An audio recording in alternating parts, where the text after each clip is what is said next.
Hey everybody, welcome to another episode of Reviewing Comics with me, your host, Alexander Turbin. Today we're going to be going over Samurai Volume 2, Number 1 by Aircel Comics, and it's a Barry Blair and Pat McKeown work, and I'm not entirely sure what year it was produced, but before we get into that, I'd like to show you some of my own work. This is Random Access. It's a 12-page, full-size, sometimes fully color, sometimes black and white comic that I produce for my patrons. You can check this out at patreon.com/Alexander Turbin. And it has rotating stories, Cyrene, Queller, Cymborgs, Death Knights, all kinds of different stuff. And like I said, you can get this at patreon.com/Alexander Turbin for $3 a month. And you also get a sticker. You can also get these at alexanderturbin.com, which is my website. And this also has Random Access, Mutandis, Forlorn, all kinds of different stuff that I've produced over the years in my comics and stuff. And has some other stuff, calendars and stuff like that. Or you can check me out at AlexTurbin04401 at Instagram. Or Instagram at AlexTurbin04401. But let's dive into Samurai. So this is Volume 2. I never read Volume 1, or I may have, but I don't remember it. I do have a couple issues of Volume 1 that I will review, but I got this specifically because it's a number 1, and I really like to review number 1s because that gives you a good feel for what a comic is. And then later on, it can, transform into something else and something better, different, or worse, or whatever, or, fall into obscurity or whatever. I really like this cover. It's very simplistic. It's, I guess it's the main character holding his samurai sword, and it's cutting his fingers. And it's just a really cool, dynamic cover. I really like the real dark tones and the almost snow background. I think it's supposed to be a snow background, but that doesn't make any sense according to the interiors. So this is Volume 2. I don't really know what happened in Volume 1 at all. They have this little introduction, and they're not really saying anything about what happened. I think they just want you to go back and reread them. It says 2 years ago, so I'm thinking that Samurai Volume 1 had maybe 18 issues. Were they monthly, bi-monthly? I'm not entirely sure what they were. But it's Barry Blair. It's vintage Barry Blair. I think he did most of Volume 1, but again, I'm not entirely sure. He and Patrick McKeown, I'm never going to get that right. I always want to say McGowan, like Shane McGowan from the Pokes. But this is vintage Barry Blair with a spot of Patrick's work. And, I've been reading a bunch of different Barry Blair stuff. And I'm not really too much in love with this stuff anymore. I think when you first look at it, it's kind of got some qualities that you might enjoy and you might like. I mean the cartooning, he's got the cartooning down. He's got some really nice lines. He's got some really nice characters, but then you look at his airbrush work, which is what he does mostly in this color, because it went from Samurai Volume 1 was black and white, and Volume 2 is full color. And really, you could see in Volume 1 with his airbrush work that he wanted to do color, because airbrush artists always want to do color. I think he might be a cartoonist who's an airbrushist, which is I don't know, kind of weird. But it's also got Patrick McKeown's work, and there's really a stark contrast between their styles and I'm not going to say the quality of work, but definitely their styles. And you can tell the difference between you know, even panels that they're doing. But there's also some other weird things in this book that I kind of want to go through. So let's go through the story. Not that there's much of one. And I guess that's kind of setting a negative tone. I'm not going to say that there isn't much of a story, because really a story and the plot techniques, it varies every, you know, you can look at a Martin Scorsese movie and compare that to a Coen Brothers movie, and it's completely, you know, disjointed and completely different. So, or a Tarantino movie, or any kind of comic book, you know, you compare that to something like anything that Alan Moore is just like, has such a depth of characters and plot and plot strings and everything going everywhere and has different meanings and all this kind of stuff. But then you also have some, you know, some really basic storylines and basic characters, and they're perfectly wonderful as well. So I'm not going to say that there isn't a plot in here or that it's shallow or anything like that. It's just, it is what it is, and you either enjoy it or you don't. So I'm going to get into this. There's a tank firing, and it's apparently firing at a Jeep. I have no frame of reference. I didn't read The Last Samurai, and I don't really know what's going on. But they're being chased in the desert by some bad guys, and it's these two characters, and they're just booking along in this Jeep, and they're being shot at, and this character, who I kind of just assumed is Samurai, is shooting at them, and one of their Jeeps goes haywire, and he jumps out, he whips their sword out, and before they can shoot him, which, you know, is kind of silly, but it, you know, it's cool, you know, swords are better than guns, I'll always say, but, so he attacks them, and these are some sort of Arabic guys, I guess, and uses his sword to slice and dice and carve his initials in their scummy hide.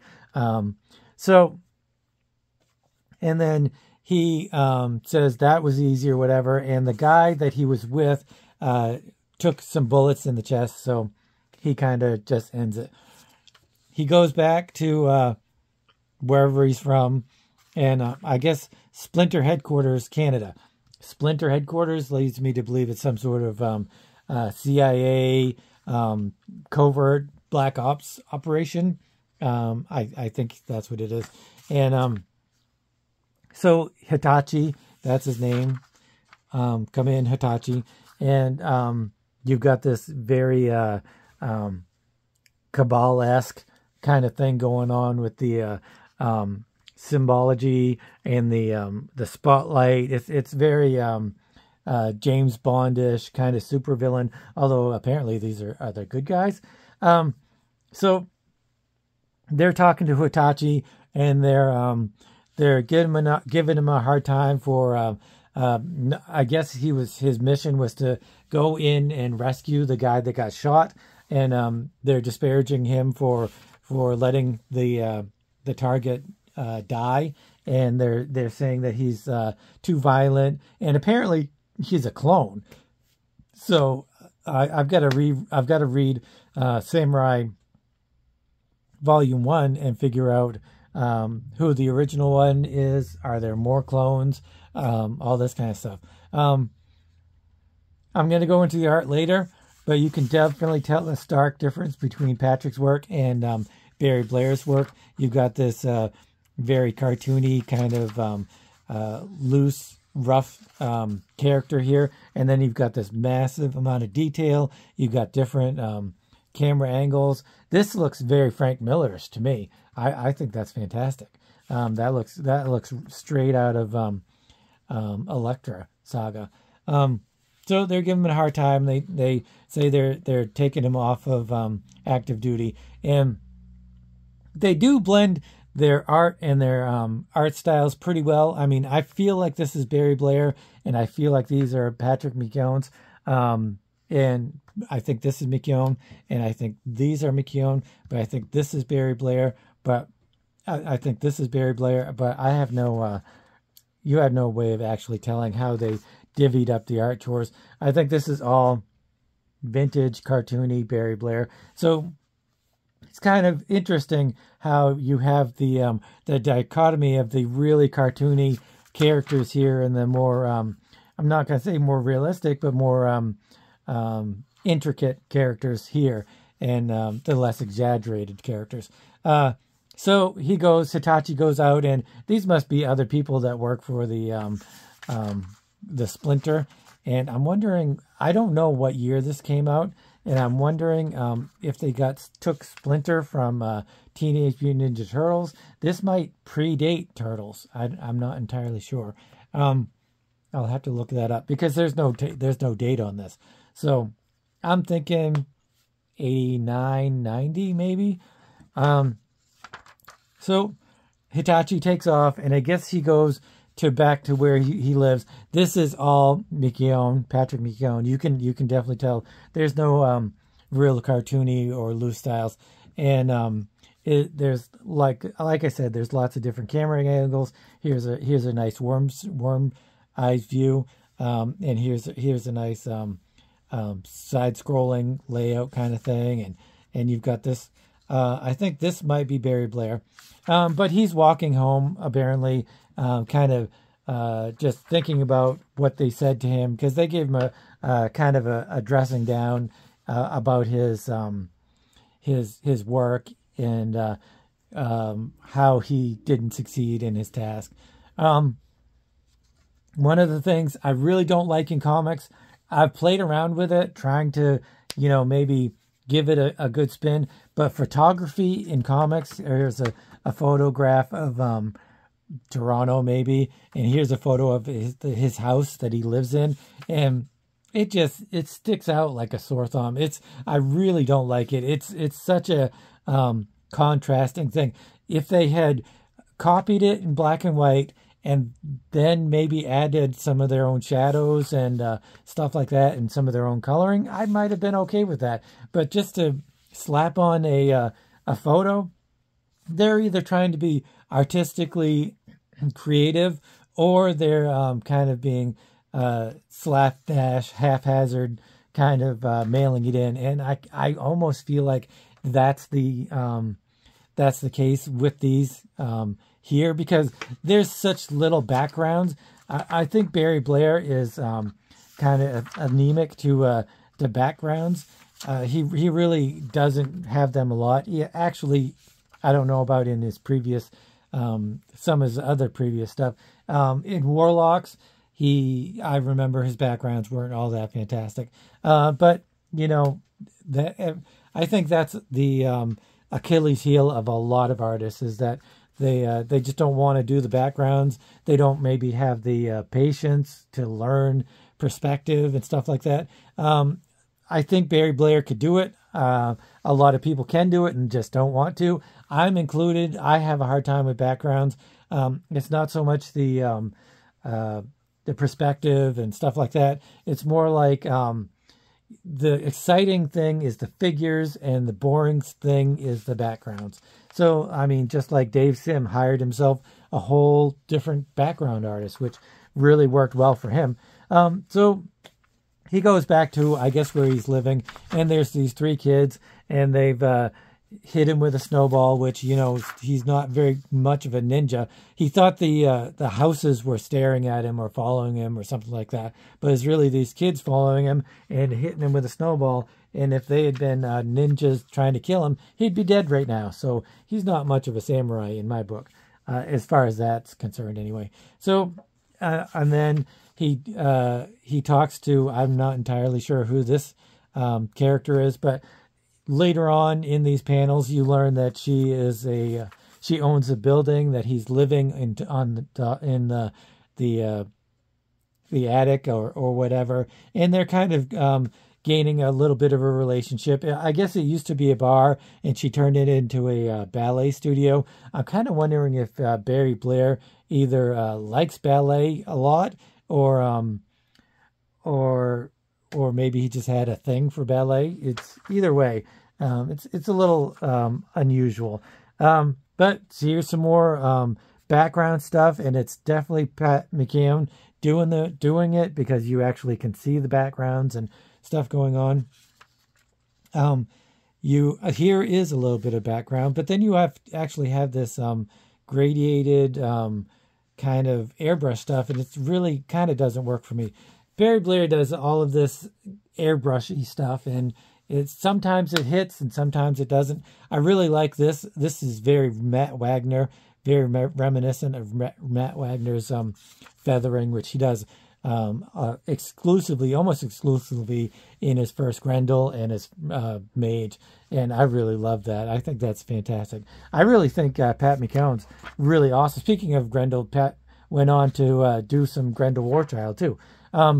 So then you got another Barry Blair picture, and you know, it's very cartoony. Again, not much of the backgrounds and stuff, and it's basically the ballet instructor thinking about Hitachi and how he's grown and come out of his shell and stuff. So it really starts off with this action-packed kind of samurai thing, and then it delves into this storyline of Hitachi kind of becoming a person. And then I think this is supposed to be stuff that's coming shortly in the issues. And actually, maybe that's an advertisement. I think that might be an advertisement for more. I don't know what that is actually. And then you've got this character who's I don't know, bad guy, and it's foreshadowing for things that happens. I really love this inking. So then they have like a little advertisement for Samurai volume number 1, volume 2, and that's the next one. Oh, here's a date, I think. Nope. 1988. I think it's either 88 or 98. I think it's 88 though. So, and then here's letters pages from the original Samurai, and they actually have a Samurai fan club, so that's kind of cool. So the writing, like I said, the plot it's not thin. It's just a lot of action, and then a little bit of story as to why the action took place, and then a little bit of afterwards and character building. I hope some bad guys come for these kids and the ballet instructor too, and then Samurai has to save them or something like that. I'm kind of just hoping something like that happens. So. The story is it's a little thin. I think mostly because Barry Blair is so influenced by manga and stuff like that, where you can go, you know, pages and pages and pages with not a whole lot happening, and that's probably why a lot of that happens in his stories, where they're a little bit sparse in dialogue and story and stuff like that. But for overall, I think the plot is actually pretty good, and the story and the characters are pretty good too. I really kind of enjoyed them. This was a fun little read, a quick, fun little read that I didn't really get too invested in, but at the same time, I still enjoyed it. And enough of the artwork I enjoy, and especially because Pat McKeown takes over in after this issue, and Barry Blair, I guess, is just sparingly going to help with the art chores. And I really like Patrick's stuff more than Barry Blair. Like I said, Barry has his place. I think some of his stuff is really good. I think this, though, is a little bit mailed in, and he doesn't try as hard as he possibly can. Maybe he's working on some other stuff. Maybe he's working on Warlocks. Maybe he's working on... who knows? Who knows what he's working on? I mean, he did 1,000 things, so it's hard to kind of give him a hard time for not giving it all in every project. Some things I think he just kind of petered out on, and some things he didn't. But I really love Patrick McKeown's artwork. I think I might go back and look for other stuff. I do have the Grendel stuff, and I am going to review some Grendel things because I really love Grendel. Again, these photos, I think they're a time thing. I think they're a waste of time as far as I'm concerned. I don't enjoy the photographic pieces at all. I think they're just not very well done. I don't really like it.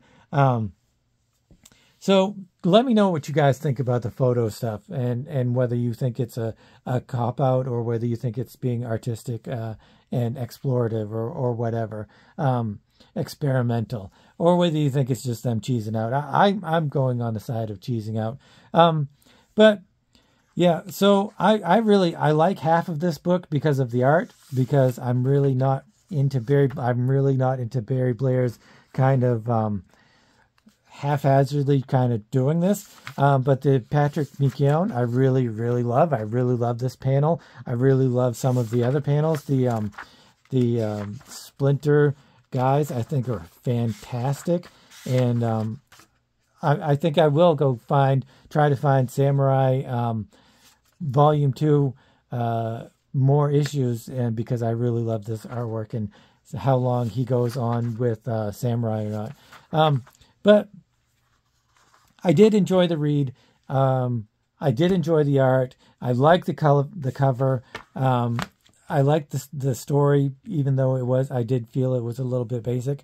And I will try to find more number 2, number 3, whatever, and not just in the dollar bin. I'm going to go searching for them, outside the dollar bins. So, let me know if you guys have read Samurai Volume 1, Volume 2, and what you guys think of it, and what you think of Barry Blair's. I know later on Barry Blair gets really criticized for his sexual innuendos, his sexual stuff, and if it's just, man, woman, pornography stuff, then I'm perfectly okay with that. But when he added the kids to it, I'm really kind of not into that. So let me know what you guys think of that, and Barry Blair's